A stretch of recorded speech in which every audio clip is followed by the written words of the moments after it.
Alright, it's a very, very nice day today, so I decided to do a video. I'm doing it in vertical because it's easier for me to hold, and to be honest, the entire part of the video is me talking, not really seeing my face, okay? So, yeah, I'm squinting because the screen is very, very dark, but it's very, very bright out here, and it kind of hurts my eyes to look at it, so I'm squinting. Deal with it. I have two things I want to talk about today. The first thing is Toxicity in League. I don't really try to attract attention or be dramatic. This is probably the first video I've ever made about drama, but here goes. Toxicity in League. Tyler 1 versus other people. Tyler 1, I've never really felt has been trying to be personal. Well, not at least since he came back anyway. He's never really tried to hurt people. I mean, we can see recently he did try to hurt someone, but that was kind of a little bit called for in that situation. But at least when I see other people, I mean, what does he say? He says they suck at the game, they're terrible, blah blah blah. What does he say when he sees me? He says, "Oh, I never win with Hashinshin, the game is lost." But I never really feel like he's trying to hurt me. It's more just like, what's the right way to put it? Online banter, friendly, people say, "Oh, Hashinshin, it's clearly not friendly jabs," but I mean, in a lot of ways, it can kind of be taken that way.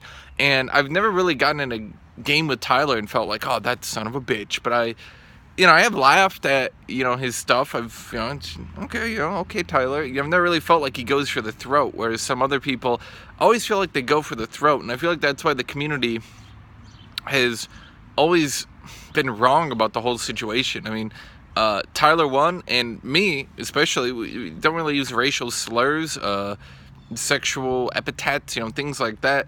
It's more of like, you suck at the game, which is, if you're playing a video game, okay, you suck at the game. So I'm not exactly sure what's going on with that in the Reddit community. There are people who are actually toxic, who do go for the throat, who do, feel very shitty to play with or against because you just know it's going to be an unpleasant experience. I mean, I wanted to say before season 5, there were many, many people like that, and, just me having played with them and me having learned to deal about them, it's like, the reason, oh, Tyler 1 is toxic, he's not reformed, it's like, really? You think that's toxic? I mean, the EU West people will always come out, the EU West people will always be like, they're clearly not toxic if you've been on our server, and I kind of feel the same way. Anyone who's played League of Legends in the past knows that the current, toxicity is like, at best, it would be like a friendly jab, like a pre-match riff, Ola 3 years ago. So, the other thing I want to think is if, I do agree with Cutie Pie. If you take the game seriously, you're going to be more emotional. That's just human. You get more emotional, you're going to get frustrated. And I think, especially when you watch Tyler, and I'll be honest, Tyler 1's probably the only League stream I watch, and not very often, just to be clear. But, if I do, and, when I watch Tyler 1, yeah, he gets frustrated, but, and this is kind of segmenting into my second point here, he's always trying to entertain. He's always, more concerned with that. I've never really taken him, at least in the modern Tyler. When he was rage quitting, I always had my doubts. When I saw that, I was like, is he really rage quitting? I mean, he's out of the match, but I've been out of the matches before. I've quit matches before due to things like Windows Update, due to things like my power shutting off. And so when Tyler 1, posts that video on Reddit, and he's like, look, I very clearly disconnected. I was like, yeah, I mean, but, to go into that, I feel like League of Legends, at least from the streaming standpoint, isn't a very skill-based streaming game anymore. And I know that sounds dumb to say, but in the past, let's say season 2 and 3, when I would stream more regularly, I'd get 1,000 viewers, getting the highest ranks, blah blah blah, trying the hardest, swearing up a storm, being toxic as a motherfucker. And season 4, season 5, I really, I still got Challenger, but I streamed more often. Back in the day, I would always take 2 months off, try to do other stuff. But season 4, I was still pretty bit irregular. Season 5, season 6 is really in the truest irony. When the game, in my opinion, started to become shit, that's when I started to stream the game a little bit more, got more of a viewer base. Season 5, that was the, what do you call it? The dynamic queue, was it? I don't know. Anyway, that's when queues would take an hour, and for some reason, that's when I started to get, up to 1,000 viewers, certainly past the 200-300 I would get in the past. and I just started to take the game less seriously. Got less rank. Season 5, I still ended in Challenger. Best spree I've ever had with Olaf, by the way. For those of you who say, "Oh, I shouldn't tell a Challenger when Jax," no, I want to say the champion that I typically rely on to get Challenger, or have in the past relied on, was Olaf. So it's kind of funny to me that people call me a Jax one trick when I don't even think Jax is my best champion. I think my best champions by far are things like Olaf, things like, Olaf. And so Season 5, I ended Challenger, and that was probably my best spree ever, because I was kind of in the middle of Masters, not taking it very serious. I played Olaf, and I'm pretty sure I ended Challenger. I'm like 50-50 on that one. Did I think I either ended Challenger, or I popped into Challenger, then played more games and popped out right at the end. I can't remember. Either way, that's what I remember. So Season 6, and this is kind of finishing my point, Season 6, 7, 8, I don't really take the game seriously anymore. Anyone goes to my stream, it's like, who really gives a shit? Oh no, LP. It's mostly about interacting with the Twitch chat and talking to people, and I get more viewers than ever. I'm frequently in the top row on Twitch now, and I feel like that can't help but be attributed to the fact that League isn't really a skill-based streaming game anymore. Nobody really cares if you're Challenger. I mean, I've been in Masters in Diamond 1, Masters, Diamond 1, Diamond 2, Diamond 3, Diamond 2, Diamond 1, Masters. I've been doing that all season, and my viewers haven't really gone down. Now, would I take the game seriously again if I thought it was better? Sure. But for right now, I don't. I just stream for money. I stream to interact with Twitch chat. I stream for the viewers. And do I get upset at it? Sure. I mean, if you're a Burger King and the grease fryer keeps fucking splashing on you, you're going to get upset at that. And that's how I kind of feel about League. It's like, it's a job at McDonald's, but you keep getting grease splashed all over me. And maybe playing top lane is akin to not wearing a shirt while frying. But, I guess in that perspective, I ask for it by playing, top lane, but whatever.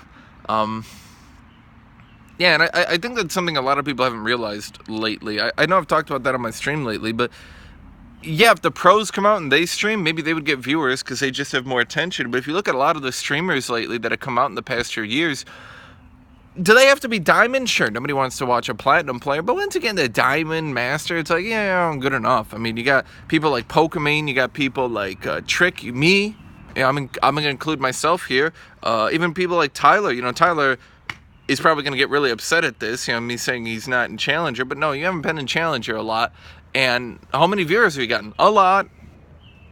And, yeah, I want to say League as a community, at least the NA community, we take the game a lot less seriously now. I want to say, I mean, the average skill level of NA has come down considerably.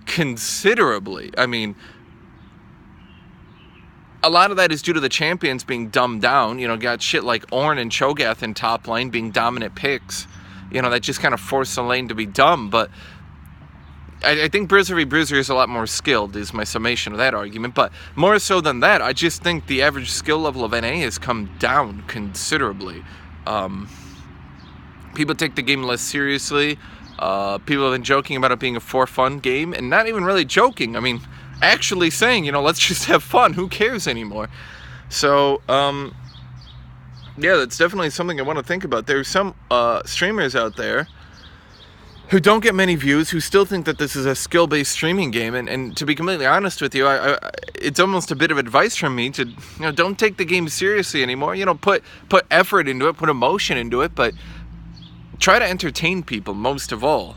And I think that's where NA is at right now. From a competitive setting, I guess this is kind of a third part here that I'm drifting into, but from a third part, it's interesting to me that NA isn't doing well internationally, and we aren't. And why can I attribute that? I can contribute that a lot to our solo queue being a piece of crap. I mean, it's been a long time since I think the professional players have really taken solo queue seriously.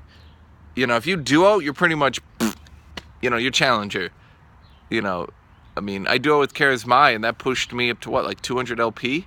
Easily, just fucking around. Like, not even talking on TeamSpeak. Just two good people together is all you need to do. yeah, I mean, when I hear things like Faker plays, 4 hours of solo queue a day, I think to myself, like, I can't imagine any pro player doing that. I can't. Is it 4 or is it 8? I can't remember how many Faker plays, but I can't remember. I can't imagine any NA player playing solo queue and being like, time to test my new champion out in solo queue and see if this works. Like, I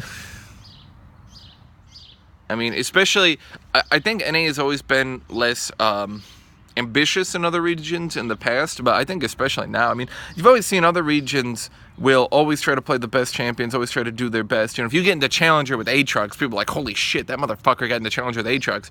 If you got into Challenger with Garen, people are like, yeah, decent, great, but it's on NA, so who cares? And, I don't know, NA has never really respected champion balance. They've never really respected bans. They've never really respected picks, making team comps. Your obvious response would be, hey, Hashinshin, that's hypothetical. Or, sorry, not hypocritical. There we go, that's the right word. That's hypocritical. You play whatever you want to play. And sure, but in the past, I would see Orianna and be like, fuck, we got an Orianna, I'll play Jax. I'd see, we have stuff like Azir, and I'd say, okay, we got Azir. Okay, we need someone who can peel then. But nowadays, it's like, fuck it, I'll just play Jax and everything. Oh, I just feel like playing Olaf right now. Who even knows? Oh, they're going to first pick a ranged champion and counter me? Oh, who cares? They're going to pick Ornn and counter me? Oh, who cares? I have to say, a lot of that is due to Riot, though. I want to say other regions want to be competitive despite the shitty balance, just because they do good and they can see an end goal. But NA, it's just like, look, if you want to play Ornn and win lane, that's great. But the rest of us are going to try to have fun. And that's really the best way to put it. Beyond that, though, end of video arguments. Well, I mean, I'm going to have to get up here and stream, I suppose. Do need money. Have fun with it. People that view the game are just trying to have fun with it. NA's viewer audience, let me say, is just trying to have fun with it. So far as toxicity, I don't think anyone's really that... I mean, there are a few people I think are toxic, but you know who I think those are. Not as toxic as people have been in the past. I mean, the worst people I think are toxic today couldn't hold a candle to the people in the past. I mean, the people who... Let me try to give you an example. I Will Dominate. The I Will Dominate of today, people say he's toxic. I'm like, have you seen him in the past? Because, like, that dude, like, if he started up here, he's, like, down here. Like, if that dude went to a toxic convention, he'd probably be kicked out for not being toxic enough. Whereas previous I Will Dominate could have ran the damn thing. And even I Will Dominate himself at his height, he wasn't as toxic as some of these other people. And, Jesus, I mean, the NA community is basically bitch made right now. So, that's that then. There's the video. Bye-bye, everyone.